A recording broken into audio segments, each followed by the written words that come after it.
Testing of Hyundai HGN25 air circuit breaker. The basic settings will be set by the customer.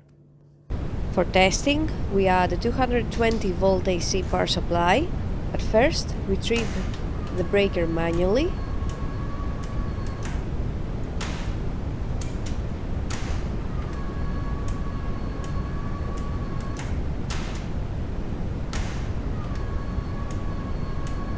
Then we trip the breaker with the help of the UVT.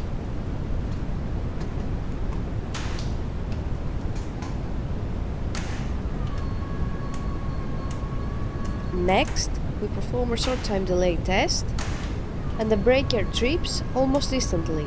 Lastly, we perform a long time delay test.